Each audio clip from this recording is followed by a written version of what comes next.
Buenas a todos, viescollacios. Hoy vamos a hablar de los requisitos previos y los pasos en antes de tener un animal exótico en casa con nos.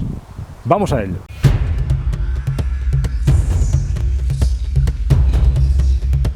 Lo primero que tenemos que comprobar es si el animal que nosotros queremos está introducido dentro del convenio CITES. Y un convenio que regula la cantidad de las especies exóticas que se tienen en casa y que normalmente está vencellado a si están en peligro de extinción o si hay que tener un mínimo control de esa especie. Lo segundo va a ser tener una persona, una tienda de confianza en la que podamos mercar todos los complementos vitamínicos, terrarios, de todo, comida incluso, y que siempre podamos tener como referencia. En España es per difícil algamar esto porque dado la situación de medio legalidad, medio no legalidad que existe, solo les tiendes, en principio tiendas de animales, tienen la potestad de vender y de hacerse un poco cargo de esta mena de animales, que después es algo totalmente absurdo si tenemos en cuenta que los quieren tener somos nosotros, no los de les tiendes, pero bueno.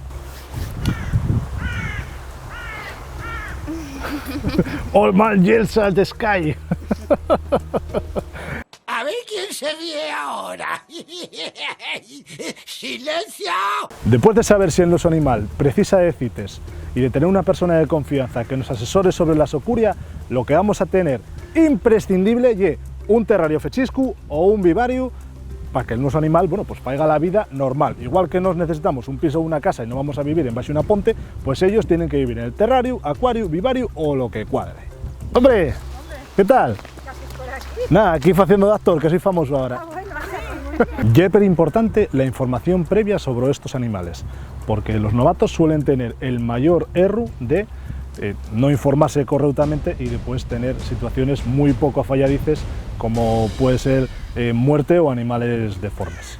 Y es importante que tengamos en casa una bombilla o un tubo de 5.0 o de 10.0, dependiendo un poco del anfibio o reptil que vayamos a tener en casa, para que puedan sintetizar ese calcio en sim D3 que vamos dais y esas vitaminas con D3 que vamos dais también. Los modelos tenemos en otros vídeos y seguramente desearánse también en la descripción para que no haya ninguna duda con ellos. Después de tener preparado todo lo anterior, lo único que necesitamos es hacernos con el animal, disfrutarlo y somorguearnos dentro del mundo de la terrariofilia. Hasta el próximo día y disfrutáislo de todo, viescollazos.